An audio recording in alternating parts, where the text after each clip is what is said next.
Saudações a todos, meu nome é Alan Trindade, esse é o Resenha Oculta e hoje nós vamos falar sobre Tesauros Mágicos 2. O livro foi escrito por Humberto Maggi, publicado no ano de 2016 pelo Clube de Autores, com 625 páginas divididas em 10 capítulos. Bom, antes de mais nada, deixa eu me desculpar com vocês, porque eu tô meio rouco, eu já tô há alguns dias assim, então já perdi a esperança de que se eu protelar mais a gravação desse vídeo, essa rouquidão vai passar. Então pode ser que esse vídeo seja mais editado que o normal, porque de vez em quando eu vou ter que dar uma parada, porque minha voz, aos pouquinhos, ela vai sumindo. Mas espero que isso aconteça menos do que tem acontecido. Há cerca de um ano atrás eu fiz a primeira resenha sobre um livro de São Cipriano, que foi esse livro aqui. O número de acessos me surpreendeu, já que passamos da marca aí atualmente de 80 mil e crescendo a cada dia. Eu realmente não esperava que uma resenha crítica tivesse todo esse número de acessos, né? Porque em geral as pessoas elas estão mais interessadas nos aspectos do entretenimento e do sensacionalismo quando o assunto é esoterismo e ocultismo, do que em enxergar e avaliar as questões reais que envolvem todo esse universo. E justamente por eu apontar muitas das questões que colocam em pauta a existência de São Cipriano, a relação que se faz com os livros dele e a veracidade de tudo isso, muita gente me mandou mensagem me questionando sobre isso. Algumas pessoas não admitiram esse tipo de questionamento, né, nem de afirmação de que Cipriano nunca existiu, de que é uma lenda e etc. E, bom, foram muitas as mensagens em relação a todo esse contexto. E o que aconteceu? Eu fiquei ali pensando sobre como eu poderia, então, trazer esse tipo de resposta, né, sobre o porquê eu duvidar da existência de São Cipriano e tudo mais, mas com fundamento. Ou seja, como responder a essas pessoas, como dar um caminho para apontar que provavelmente tudo isso não passa de lenda, não passa de história inventada pelo povo e etc. Bom, e aí eu pensei que não fosse ter como fazer isso em termos literários, porque eu pensei que talvez esse tipo de informação tivesse dispersa e necessitasse de um trabalho de pesquisa mais aprofundado e etc. E que não tem muito a ver com a proposta do nosso canal, uma vez que aqui a gente trata exclusivamente de livros. Mas, para minha surpresa, né, um indivíduo já fez isso e transformou essa pesquisa em livro. Quem é esse indivíduo? Humberto Maggi. Então, esse livro aqui, o Tesauros Mágicos, ele, por princípio, ele tem esse objetivo. Qual o objetivo? Justamente mostrar para os indivíduos que muitas dessas histórias, muitas dessas coisas envolvendo a figura de São Cipriano não passam de lenda de fato. E aí, bom, na época eu não tinha lido esse livro aqui do Humberto, né? Eu não sabia que ele tinha um trabalho dedicado a esse tipo de pesquisa, e aí, nesse interim, eu acabei tendo contato com esse livro, e para minha grata surpresa, é um ótimo trabalho. Já vou adiantando aqui, o final da resenha, que é um ótimo trabalho. Mas quem, afinal de contas, se beneficiaria da leitura desse livro aqui? Porque, falando assim, dá uma impressão de que esse livro aqui atende única e exclusivamente aqueles curiosos que estão mais interessados na questão da pesquisa, talvez no campo acadêmico e tudo mais. Mas já vou adiantando que não. Se você tem dúvidas sobre a existência real de São Cipriano, se você tem dúvidas sobre a relação de livros atribuídos a essa figura, se você é uma daquelas várias pessoas que me mandam mensagem perguntando qual é o verdadeiro livro de São Cipriano, ou se você é apenas uma pessoa interessada em saber como fazer feitiços e magias do bruxo, todos vocês serão atendidos por essa leitura. Justamente porque o livro não é pequeno, né, como vocês podem ver, 625 páginas, então é quase uma bíblia também, né? E ele atende a todo esse universo de questionamentos. Então é importante que você saiba que, independentemente de qual seja a sua dúvida em relação ao universo de São Cipriano, ela certamente vai ser respondida por esse livro. No prefácio, Nicolás Friswold faz um apanhado geral sobre a história do bruxo, os diversos livros atribuídos a ele, algumas relações com a Quimbanda e etc.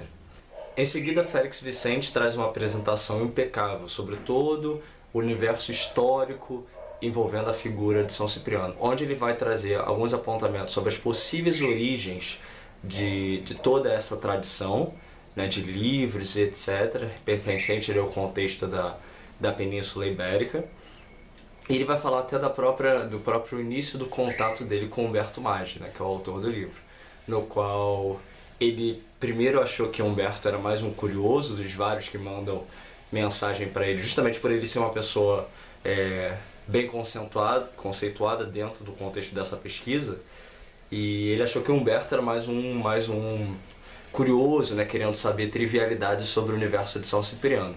Mas em função dos questionamentos, né, da natureza aprofundada dos questionamentos do Humberto, ele percebeu que Humberto então era uma pessoa séria, um pesquisador sério realmente interessado em saber dos detalhes mais científicos, né, e históricos do contexto dessa figura. Então, o que a gente percebe é que não só, né, o Humberto ele se preocupou em trazer pessoas realmente interessadas na pesquisa e na seriedade da pesquisa desse universo cipriânico, como existe um respaldo também desses indivíduos, né, nesse caso o do Félix Vicente, por exemplo, que é uma das maiores autoridades nesse campo, em garantir para o leitor, né, que o Humberto de fato é uma pessoa realmente dedicada a essa pesquisa e realmente ele tem validade naquilo que ele fala. Então, o que acho que tem que ficar presente na mente do leitor, na mente da pessoa interessada em saber sobre o contexto de São Cipriano, é que nesse livro aqui, as pessoas que estão aqui, elas não estão interessadas em vender livro, como muitos editores por aí estão, né? Então colocam um monte de mentiras, inventam um monte de coisas, acrescentam tantas outras, modificam algumas das coisas que já tinham, na intenção de chamar a atenção do grande público para vender livros. Não estou fazendo referência a edição nenhuma, tá? Que fique claro, só estou dizendo que isso é uma coisa que acontece dentro do contexto cipriânico, dos livros de São Cipriano. Então, edição após edição, a gente vê cada vez mais coisas sendo acrescentadas e modificadas justamente com a intenção de atrair o grande público, né? De ser mais sensacionalista justamente para vender mais. O objetivo aqui do trabalho do Humberto não é esse. O objetivo é trazer de fato ao leitor as condições históricas, científicas para avaliar se tudo isso que se tem dito sobre o contexto de São Cipriano é real ou não. E o que a gente vai ver no decorrer desse vídeo é que de fato grande parte de todas essas coisas são lendas. E por que a gente pode afirmar isso? Porque existe justamente a seriedade da pesquisa desse indivíduo, que é o Humberto Maggi, para apresentar esse trabalho, esse ótimo trabalho ao público. Mas então, como foi organizado esse livro, né? O que é esse livro, esses Tesauros Mágicos 2 aqui do Humberto, afinal de contas? Bom, esse livro é na verdade uma compilação, então é muito importante que você preste atenção na configuração desse livro, ok? Ele é uma compilação de edições canônicas, e aí a gente vai explicar aqui porque de ser chamado canônico aqui nesse contexto, né? De uma compilação de edições canônicas de livros do São Cipriano. Então o que o Humberto fez? Ele pegou várias edições dos livros de São Cipriano. Então você, por exemplo, já ouviu falar que existe, eu mesmo falei lá no outro vídeo, né? Existe o São Cipriano da capa preta, da capa de aço, o verdadeiro antigo livro de São Cipriano, o Cipriano não sei do que, o Cipriano não sei o que lá. Ele pegou vários dessas edições, percebeu que existem muitas similaridades entre elas. Por exemplo, a gente tem essa edição que eu fiz a resenha, é o de capa preta, né? E tem gente que compra o capa de aço achando que é diferente essa edição da Palas, mas não é, só muda a capa, né? Então é o mesmo livro. Isso acontece em muitos casos, às vezes são diferenças irrisórias, né? Muito pequenas entre um livro e outro, um título e outro, uma edição e outra. Então ele pegou vários desses livros e reuniu eles nesse único livro aqui, que é o Tesauros Mágicos, que é o que nós estamos tratando. Com qual objetivo? Fazer com que o leitor perceba justamente essas similaridades existentes entre os diversos títulos. Mas ele pegou os livros, simplesmente colou no mesmo conjunto e criou essa obra? Não. Qual é o diferencial? Por exemplo, ele pegou o São Cipriano da capa preta, não sei do que das quantas, e juntou com o São Cipriano verdadeiro e antigo. Aí ele viu que o da capa preta, não sei do que das quantas, tem um capítulo que fala sobre a oração da capa preta. E o outro também tem um capítulo que fala sobre a oração da capa preta. Sendo que um fala da oração da capa preta de um jeito, o outro fala da oração da capa preta de outro. O que ele fez? Ele juntou num único capítulo, na edição dele, as várias orações da capa preta. Estou usando como exemplo, ok? Então você vai ter um capítulo onde existem diversos elementos pertencentes a esses diversos livros, que estão separados, mas que aqui foram reunidos. E por que então nós usamos o termo cânon para definir isso? Por quê? Ele pegou os livros mais antigos da tradição, que a gente pode apontar como sendo os mais fiéis, pelo menos às edições primordiais, talvez. Então, por exemplo, se você tem interesse em saber qual é o verdadeiro, o antigo, o primeiro livro de São Cipriano, isso não se tem, né? O que se tem são edições muito antigas que aqui foram reunidas. Então, o primeiro, né, muita gente fala isso, eu quero saber qual é o primeiro, o verdadeiro e etc. Não se tem isso, porque esses livros provavelmente são de uma época onde esses livros eram escritos à mão. Eu já falei várias vezes aqui sobre a questão dos copistas, da invenção da imprensa, que isso aconteceu na Idade Média, no século XV, com Gutenberg, etc. Ou seja, muitos desses livros eram copiados à mãos, né? E poucas pessoas tinham acesso, etc, etc, etc. A gente tem que sempre contextualizar as coisas quando vai pensar sobre o universo da história. Então, esse livro é um livro de tradição muito antiga, né? No contexto da Inquisição já se falava sobre esses livros de São Cipriano, então é provável que as primeiras edições mesmo, né, talvez escritas à mão e etc, não se tenha mais. Então, o que nós temos é essas edições mais antigas que foram compiladas aqui. E aí que são tratadas aqui como cânon, né? Ou seja, como sendo a base da tradição. E aí o Félix Vicente fala assim, na página 22. Quando nós mencionamos as versões canônicas do livro que foram reunidas aqui, elas não devem ser entendidas como sendo as mais autênticas, e nem como as que foram escritas pelo próprio santo, mas como as mais antigas impressas que nós encontramos e conhecemos até agora, publicadas no século XIX. Versões manuscritas devem ter circulado antes, já que existe uma constância nesse material e elas são mencionadas nos processos da Inquisição desde o século XVII, especialmente no século XVIII. Infelizmente, nenhuma cópia de um livro de São Cipriano chegou a nós, ou nós não a encontramos. Nós não sabemos se isso se deve aos bons esforços da Inquisição ou por conta da proverbial umidade e tempo chuvoso do noroeste peninsular, que não favorece a conservação de livros ou de qualquer tipo de papel. Então ficou claro esse ponto até aqui, de que as referências sobre o livro, conforme relatadas aqui pelo Félix, elas começam no período do século XVII, ou seja, por volta de 1600 e pouco. E que não se tem esses livros. Não se tem esses livros. Os livros que se tem são do século XIX. Ou seja, por mais que nós possamos dizer que eles existiam, talvez em 1500, ou talvez até um pouco antes, em 1600, etc., a questão toda é, não se tem esses livros.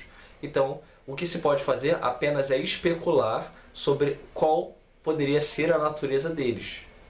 Mas a gente não pode afirmar que eles existem desde o século III, que é quando as pessoas dizem que Cipriano existiu e escreveu esses livros. Não, a gente não pode dizer isso. O que a gente pode dizer é, através da comparação, ou seja, existe a referência da Inquisição. A Inquisição está falando, olha, vocês aí estão usando esses livros de São Cipriano. Ok, isso começa quando? Século XVII, 1600 e pouco. Não se tem esses livros que a Inquisição dizia ser os livros de São Cipriano. O que a gente tem são o quê? Livros do século XIX, de 1800 e pouco. Aí sim, esses livros, que é o que se tem, formam a base desse livro aqui. Ou seja, os livros mais antigos conhecidos. E por isso, então, ele está chamando de cânon, que é, então, a base que vai dar para a estrutura aqui desse livro do Mais. Bom, aí em seguida, o próprio Humberto fala da sua relação com esses livros, né? Ele fala até que chegou a fazer um ritual ensinado no livro, etc. E depois ele cumpriu até as etapas lá de queimar e etc, rasgar a página e tudo mais, mas abandonou tudo. E aí depois, com os questionamentos de uma amiga sobre a questão dos grimórios e tudo mais, ele reacendeu esse interesse ali por volta de 2008, e aí começou essa pesquisa. Ou seja, ele já está trabalhando nesse livro há no mínimo uns 10 anos, né? Então, assim, é um trabalho extenso, de pesquisa extenso. Uma coisa interessante que o Félix vai citar também é que provavelmente todo esse contexto de São Cipriano começou como um livro de orações e que com o passar do tempo foram sendo acrescentados esses aspectos mágicos. Então, mesmo que a gente pense, por exemplo, em que de repente surja uma edição antiquíssima de São Cipriano, por exemplo, é provável que ela não contenha nada mais do que orações, né? Então, porque o que a gente observa até os dias de hoje, eu falei isso lá na outra resenha, né, é que as coisas continuam sendo acrescentadas. Ou seja, é uma característica da tradição desse livro que modifiquem e acrescentem coisas conforme a contemporaneidade daquela edição. Eu citei lá os vários casos, né, que acontecem nessa edição da Palas, por exemplo, de coisas que são acrescentadas, que claramente são coisas modernas, né, que não poderiam ter sido escritas há 1500 anos atrás. Aí na página 31, Humberto fala assim: a literatura mágica desenvolvida sob a inspiração do nome de São Cipriano é um testemunho eloquente dos poderes de adaptação e sobrevivência da magia, mesmo diante da censura e condenação impostas pela violência religiosa através dos séculos. Iniciando no século IV da Era Vulgar, em um texto de propaganda a favor do cristianismo e contra a liberdade pagã e contra a magia, o mito de São Cipriano passou com o tempo a representar exatamente o oposto almejado pelo seu criador, o poder sobrenatural dos grimórios, acessível a todo aquele com coragem e capacidade suficientes para usá-los. Então qual era a ideia, né? Era justamente você pegar a imagem de um pagão, né, de um adorador do demônio, para dizer, olha, não faça isso, né? Isso aí é uma coisa ruim, não seja um pagão, não seja um adorador do demônio, seja cristão. E a coisa acabou tomando o rumo contrário, né? Porque as pessoas acabaram por se interessar por todo esse contexto. Aí sobre a questão da existência, né, factual, histórica, de um ser humano chamado São Cipriano, o Humberto fala assim em seguida: em primeiro lugar, é importante notar que não existe nenhuma indicação da existência histórica de São Cipriano de Antioquia. A própria Enciclopédia Católica nega a sua existência. A história, entretanto, deve ter surgido já por volta do IV século, pois é mencionada tanto por São Gregório Nazianzeno quanto por Prudêncios. Ambos, entretanto, confundiram nosso Cipriano com São Cipriano de Cartago, um erro repetido comumente. É certo que nenhum bispo de Antioquia teve o nome de Cipriano.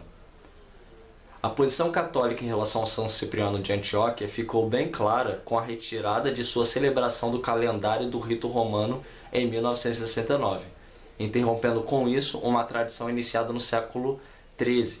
Na revisão do Martirológico Romanos 2001, o nome de São Cipriano também foi removido. Ou seja, nem a própria Igreja Católica aceita a ideia mais de que existiu uma figura histórica chamada São Cipriano e tudo mais. Lembra? ok? Mas eu repito, eu já falei isso aqui no outro vídeo, isso não quer dizer que por ser lenda as coisas não aconteçam, ok? A gente está falando, quando a gente fala de magia, de religião, as coisas elas não precisam ter tido uma existência física, né? Quando você pega várias religiões, por exemplo, os deuses dessas várias religiões muitas vezes não são citados como tendo uma existência física necessariamente. Às vezes, muitas vezes são, mas muitas pessoas não acreditam que eles tenham tido de fato essa existência física e nem por isso elas deixam de pertencer a essas religiões. Por quê? A ideia é que o mito ele tem uma função. A gente sabe que, tá vendo aqui que o mito de São Cipriano, qual é a função dele? É criar, né, uma apologia ao cristianismo, é fazer com que as pessoas saíssem das práticas e crenças pagãs e se convertessem ao cristianismo. Isso deu certo? Não muito. Acho que não deu, né? Porque as pessoas se interessam por São Cipriano, em geral, por causa de todo esse aspecto mágico, essa coisa até diabólica que envolve a figura dele. Então, o mito às vezes ele tem uma função, né? Mas acaba sendo utilizado de uma outra maneira.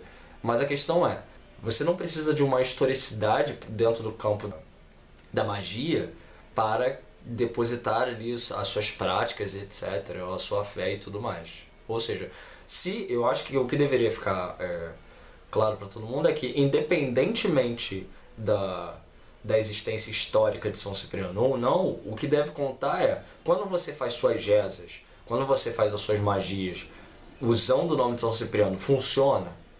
Se funciona, então para que tu está preocupado se ele existiu de fato ou não? Essa é uma preocupação que cabe a pesquisadores, a historiadores, etc, etc, etc.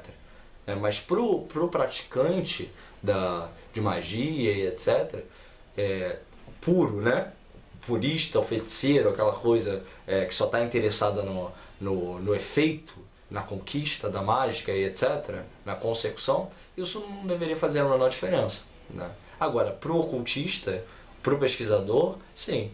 Isso vai impedir, por exemplo, que um ocultista, sabendo que Cipriano talvez nunca tenha existido, vai impedir que ele faça um ritual envolvendo o nome de Cipriano? Eu acho que não. Acho que a maioria dos ocultistas que fossem praticar magias envolvendo o nome de São Cipriano, mesmo sabendo que ele não existiu historicamente, vão fazer do mesmo jeito. Por quê? Dentro do conceito esotérico, existe a questão do astral, da egrégora, da forma pensamento e etc. Então a existência física ela é só um detalhe. Porque, independentemente disso, a ideia de São Cipriano existe.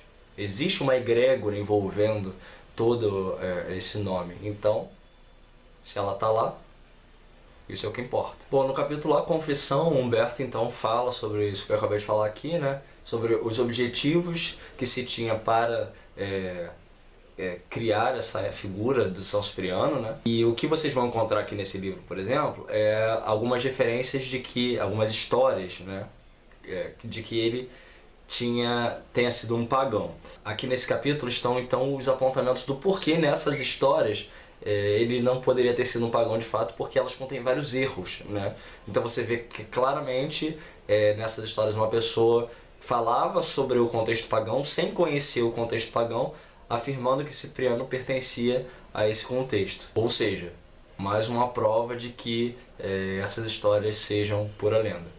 Em seguida, na magia de São Cipriano, ele traz uma lista de pergaminhos e grimórios que fazem citação ao bruxo. O capítulo chamado O Livro, ele cita uma série de processos inquisitórios onde pessoas eram julgadas por possuírem o livro. E aqui tem um elemento também interessante que vocês vão notar, por exemplo, que em muitas edições desses livros de São Cipriano, você tem lista de tesouros enterrados. E por que isso acontecia?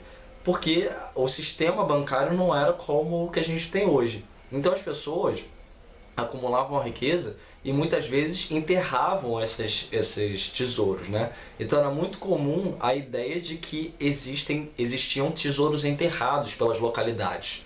Coisa que hoje em dia a gente não tem, né? Mas isso era uma realidade da época.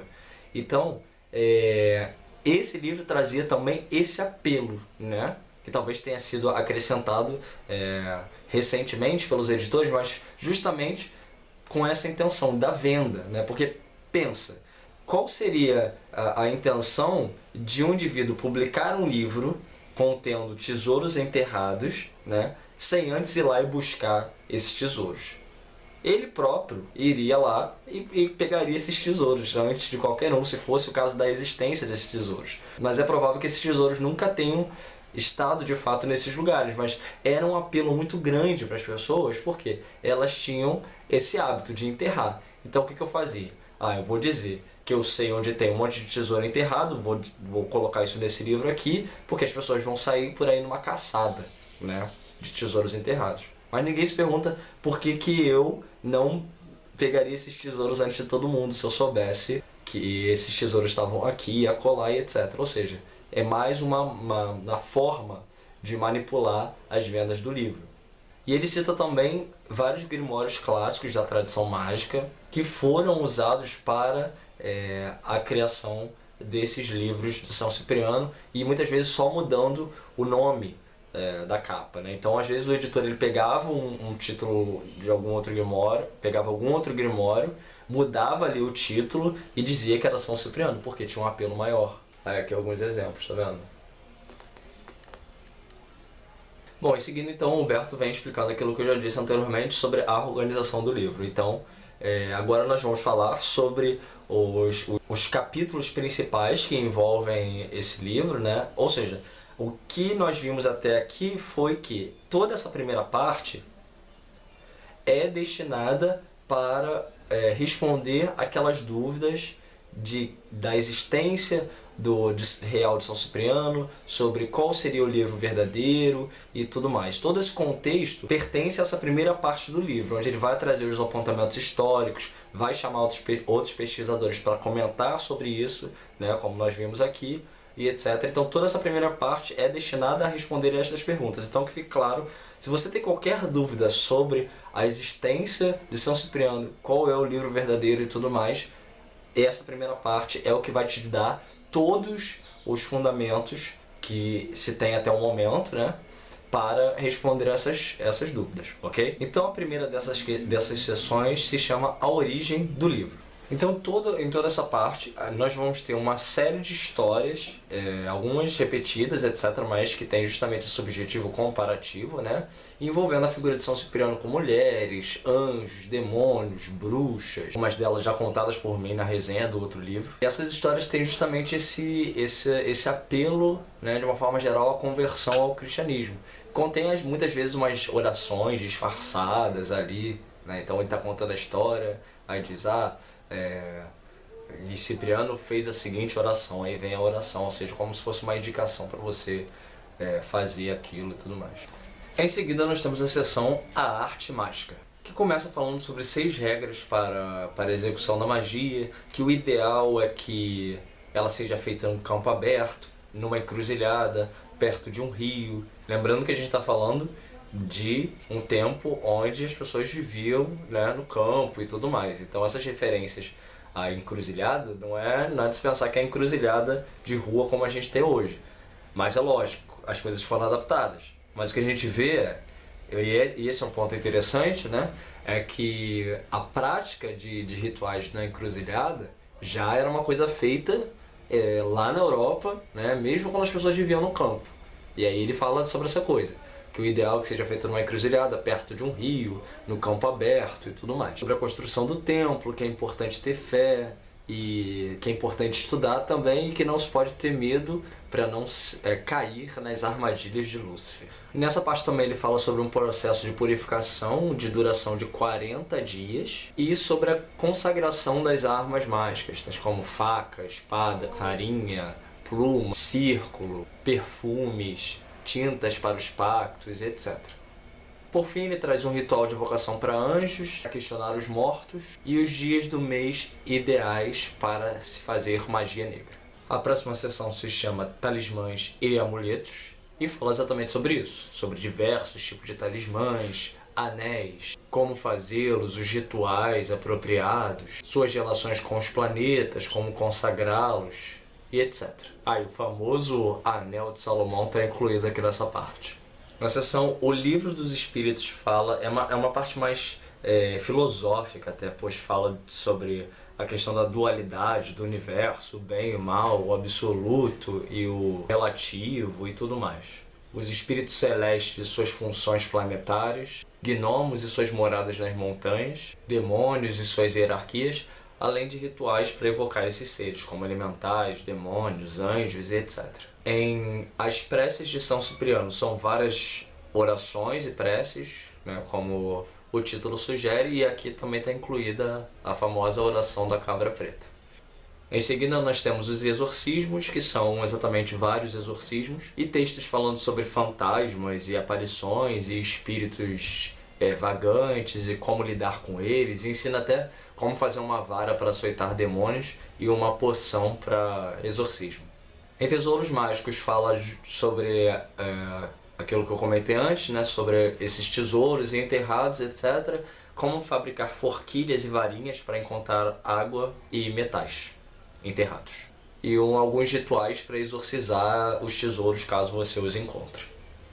Porque isso é uma coisa que você vai ver sempre referenciado, assim, né? Que o tesouro ele não está lá por si, ele está sempre protegido por algum ser, por um demônio, né? Então você precisa de uma ritualística, não basta encontrar o tesouro, você tem que, então, lidar com aquele guardião. Na última parte, chamada de Segredos Mágicos, nós temos dezenas e dezenas de rituais, daqueles que grande parte de vocês conhecem, para os mais diversos fins, incluindo os clássicos rituais com gato preto e matança de bicho e uso de ervas para amor, para uma série de questões, desde as questões até mais comuns dentro do contexto da magia, até aquelas coisas mais estranhas que eu citei no outro vídeo, etc. Ou seja, está tudo reunido aqui e muito mais, justamente porque como eu expliquei nesse livro inteiro, né, esse livro compila todas essas referências mais antigas. Então, se você quer uma fonte, né, para rituais de diversos livros de São Cipriano, aqui você vai encontrar. E aqui na página 617 tem um ritual para fazer São Cipriano seu patrono. E do lado aqui na 616, o altar de oferendas para São Cipriano. Aqui, ó. Aqui a foto do altar e aqui o ritual. Legal esse altar, bonito, né? E por fim aqui eu achei interessante também o óleo de São Cipriano. Mas aqui a receita para a fabricação do óleo. Bom, chegamos então às conclusões. O número de páginas nesse livro com certeza é proporcional à qualidade do seu conteúdo. São 625 páginas com conteúdo que com toda certeza vale a pena. Eu particularmente desconheço uma obra que seja mais completa do que essa em língua portuguesa sobre essa figura de São Cipriano, porque ela vai atender a todos esses tipos de pessoas e de forma muito proveitosa, ou seja, não é atender a todos, mas de forma irrisória, não. Tanto o pesquisador ele vai ter uma série de elementos ali aprofundados para pesquisa para tirar conclusões sobre o contexto de São Cipriano. O indivíduo interessado nos feitiços vai ter uma série de feitiços oriundos de vários livros reunidos aqui nesse único tomo, e aquele que quer as duas coisas ele vai ter os dois no mesmo livro. Então realmente, né, eu acho que todo mundo sai beneficiado. É uma obra exemplar e histórica, ao meu ver, realmente excepcional. E se você é uma daquelas pessoas que me manda mensagem perguntando qual é o verdadeiro livro de São Cipriano, onde encontrar o verdadeiro livro de São Cipriano, já sabe que a minha resposta é o verdadeiro, o original, o primeirão de todos. Eu não vou poder te dizer qual é, porque ninguém sabe, mas o melhor que nós temos até o momento, com certeza, é esse do Humberto Maggi. Bom, os mais atentos devem ter notado que o título desse livro é Tesauros Mágicos 2. Isso implica que se tem 2, tem 1, né? Então, eu já tenho o 1 aqui, que é o Tesauros Mágicos 1, Eu ainda não li, mas esse livro ele tem 541 páginas. E aqui na sinopse diz: o primeiro volume da coleção de textos tradicionais de magia, com tradução e introdução de Humberto Maggi. Este volume contém Testamento de Salomão, Pseudomonarchia Daemonum, Heptameron, o Livro Jurado de Honorius e o Grimorium Verum. Então, alguns grimórios aqui reunidos nessa edição.